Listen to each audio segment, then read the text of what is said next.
We have. Yeah.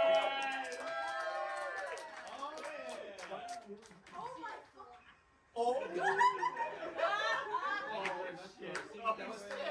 Give him a hand, ladies and gentlemen.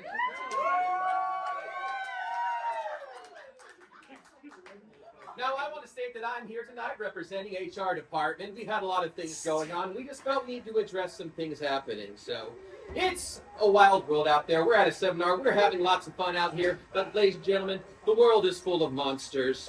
But that doesn't have to be a bad thing. Today, I'm going to show you how to handle these monsters.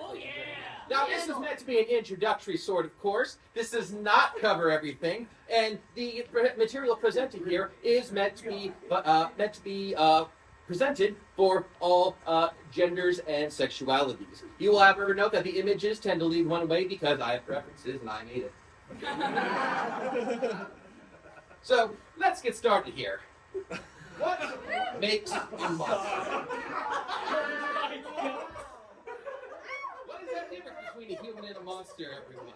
Well, most monsters will start with non-human features. This could be eyes, either more or less than the average human has, ears, pointed, or maybe a couple more of them, maybe none at all. You'll have tails, you'll have wings, can be scales or feathers, extra limbs, horns and antlers, especially common in the demonics. Some also will have supernatural abilities, magic powers, witches, etc., or shape-shifting abilities, common amongst a wide variety of monster subsets. So, now, before you get involved with these monsters, we have to determine eligibility. Now, consent is very important. Our customers consent for us taking their money, and we thank them for that very much. Just the same, we need consent when interacting with our various monster types out there. Now, how do we determine this consent? Ladies and gentlemen, if this mouse would work, there we go. That is called the Harkness test. This is a methodology created by a very great and randy man. So, the Harkness test rests on 3 points. 1, is the creature sapient? Does it have the same sort of intelligence and ability to talk and cohese and understand as we do? Now, can the creature communicate consent? Are we able to understand it? Going off, back and forth, like a conversation we'd have in a normal conversation. And lastly, is that species of age for its species? Because Epstein was fired for a reason. Not reliving that scandal again, thank you very much. If it meets all 3 criteria on a yes, ladies and gentlemen, that monster is eligible for some romantic fun time in a bar in Germany. Now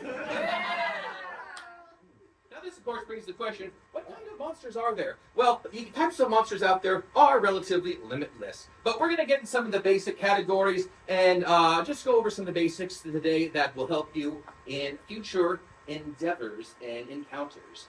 There are the humanoid monsters, monsters that resemble you and I as humans, but with various different traits that just set us apart a little bit. There's animalistic monsters. They might be a little more animal in nature, more features of that. So, but still meet all the 3 criteria of the Harkness. There's floral monsters. You get so more plant than human or animal. There's the gelatinous monsters, slimes and such like that. And then there's the non-Euclidean monsters, also known as Lovecraftian. That is considered an advanced species.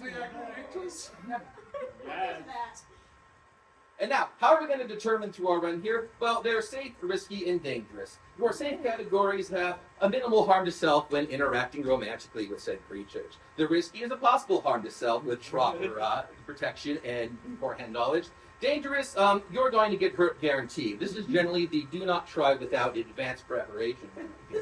So, let's get into some of our safe creatures that we got.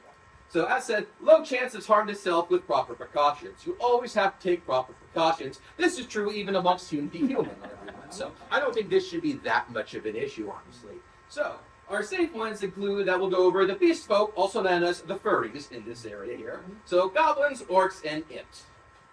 Our beast folk. You should see the images I didn't choose.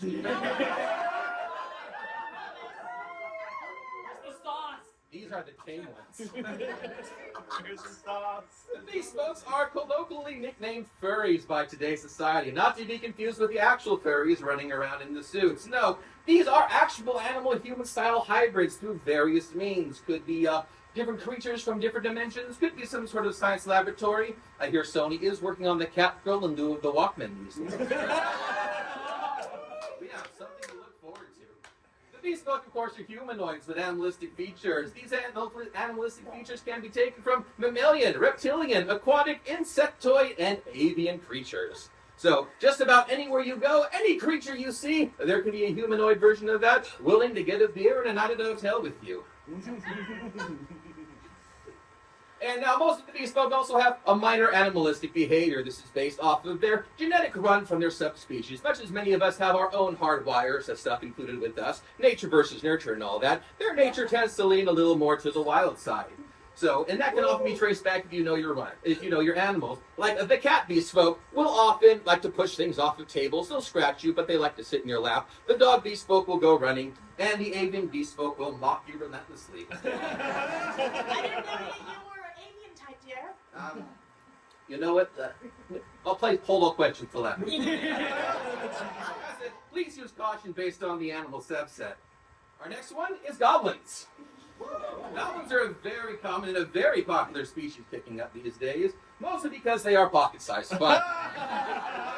It's known as the short stack. It says, existential. There's a word for that. Anyway, they are the short stack, small and fun. So, they are also resilient and stretchy. You have to be when you're that small and the world is much bigger than you. So, goblins will bounce back and take a hit, but they shouldn't need to. They are mischievous and chaotic as a creature. They are very much a social creature, and they do like to get into things and mess around.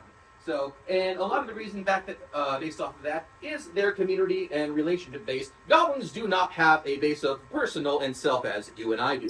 Goblins view everything as community. In the goblin's house, this is the goblin's house, and everything in here belongs to the goblins. Not just one of us, not just another person of us. Everything is the property of, and whoever's using it's using it at the time. They very much bring that sort of energy to relationships. Next up on is orcs. The muscle mummies and daddies. Now, often they appear intimidating. Orcs are very much larger than most of us, usually coming into height about 7 feet, so for the short ones. So, usually muscle-bound. They come from a survival and hunter-gatherer sort of society off of that. And they value their strength and their resilience to each other. And which they are actually rather cuddly when you get on their good side. Give them a good barrel of beer or so and talk wrestling with them. Ooh. And you'll get a head on your shoulder and some shoulder rubs. Like Germans. Get them enough beer and they will fight for you. Which can be fun.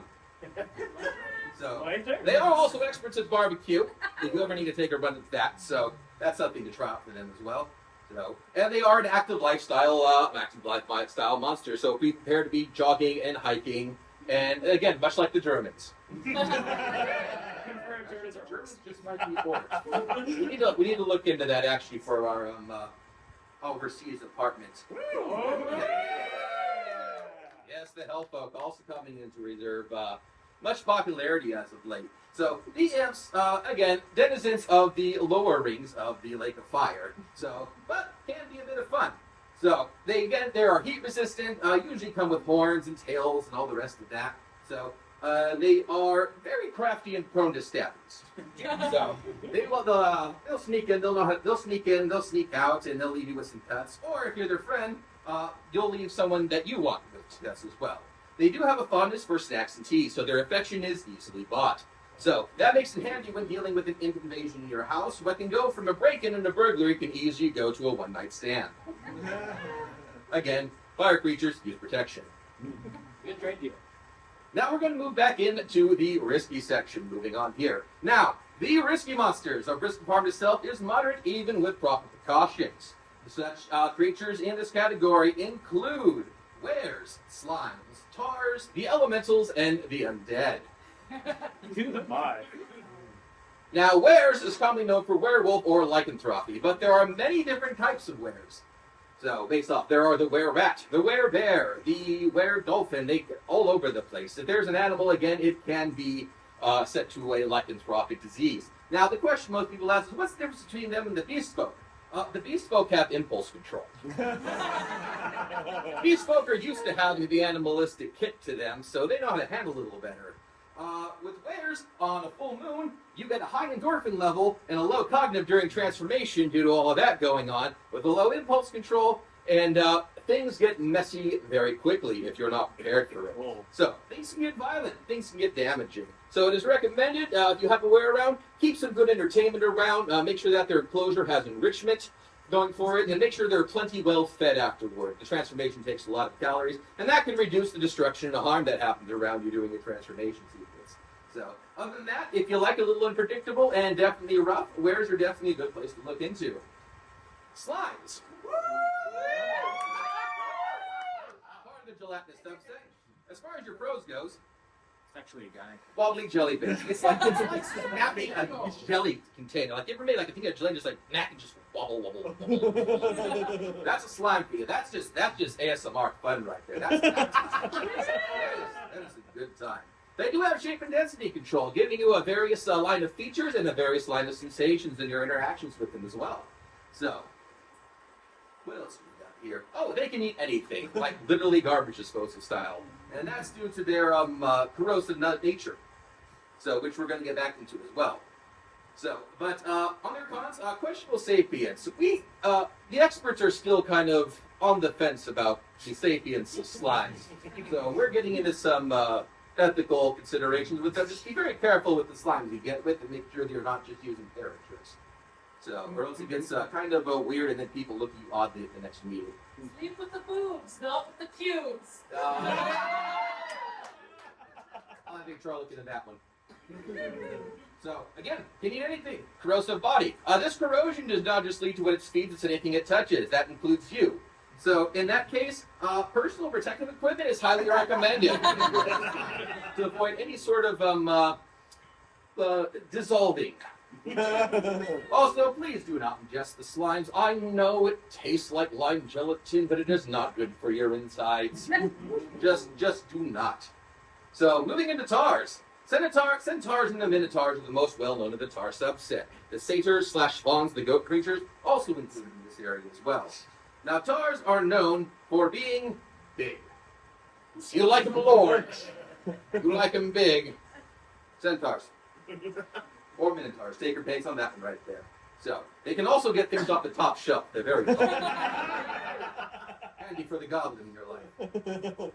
They are also bestial by choice. They have the sapience, etc. They just find the animal thing easier to deal with, so half the time they stick with that. And I can't blame them. Half the time I'm tired of being human around this place. Fucking Jim leading the fish unwrapping the great and every fucking flavor. Anyways, because they can be too big for most humans in just about every way.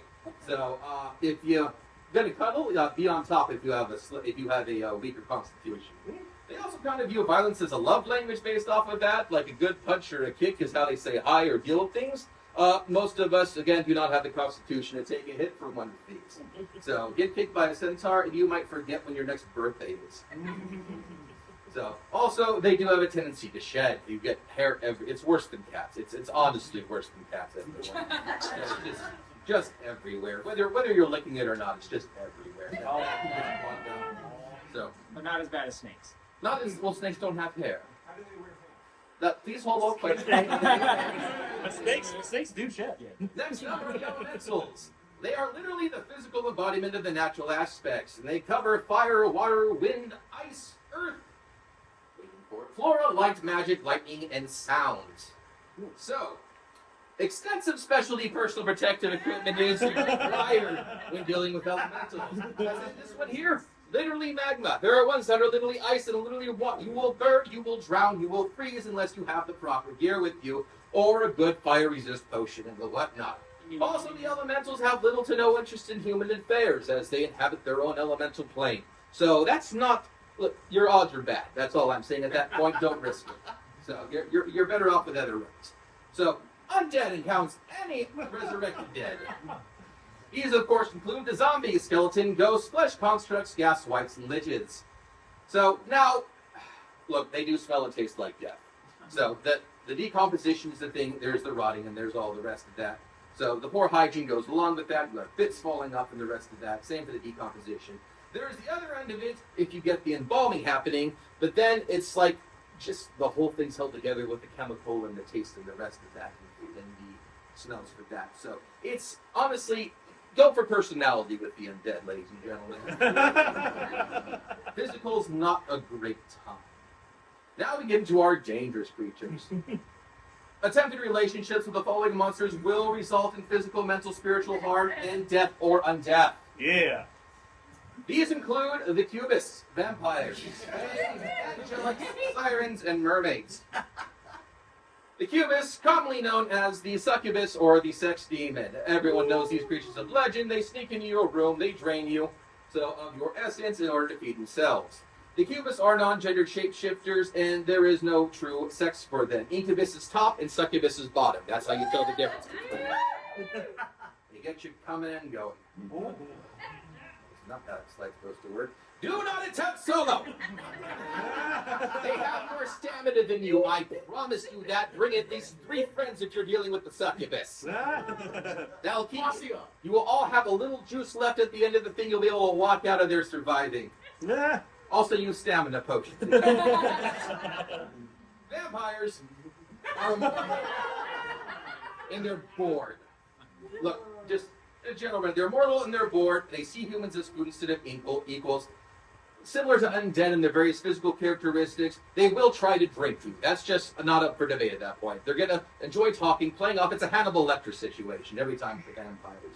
And to the Hannibal Lecter, their ability to charm humans is absolutely overpowered. Actually, Hannibal Lecter might be a vampire. We have to look into this still in our R&D department. Vampires generally dangerous, not recommended unless you have some very, very good social skills and friends who's checking in on you. The Fae Folk. I know we have a lot of people here who are in our Ren Fair department as well and are familiar with the Fae Folk. So, the Fae Folk include elves, fairies, pixies, brownies, redcaps, and various other versions.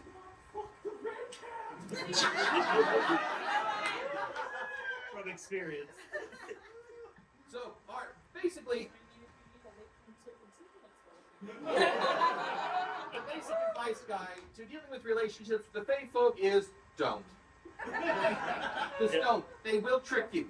They will trick you. And I know there's some people out there saying, look, Davey, I've read the literature, I've seen the training videos and everything. I think I'm intelligent enough to outsmart a Fae. They will absolutely trick you.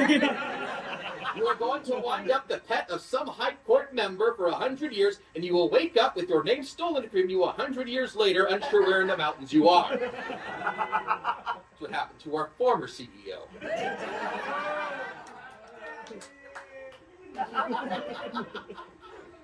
Next on the list are the angelics.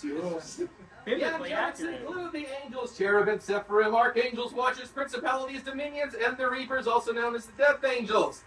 Ladies and gentlemen, no. Don't. Just don't.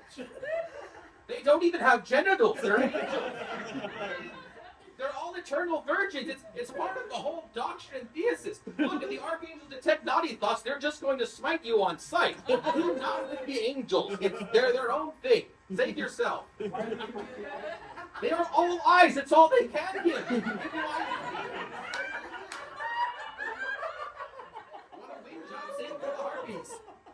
And last on our list here for this are the mermaids and the sirens. So the pros is that they have a very pretty singing voice. Look, if you just want a good night out, drink some wine, find yourself a non-floating section near some sirens and just listen the night away. Absolutely delightful. If you do get close enough, they're like making out with a sushi roll. Ever tongued a salmon roll? It's an experience one doesn't forget. All right. Of course, we have some cons to this involved. Mermaids will lure you to the rocks. They will sink your ship. And they will fucking eat you. This is not up for negotiation. It happens every time. This is documented. We have HR files out the wazoo. So, in conclusion, clapping monster cheeks is fun. Clapping monster cheeks is profitable. Drink at least 8 cups of water a day. Brush your teeth after every meal. And only do the drugs the cool kids are doing, you losers. I will now take questions. Thank you so much. I have even more questions for myself. We have time for one question. Yes. Got it. I have a question about goblins. All right. Have you considered gobbling these nuts? We'll need an HR form ligma to do that.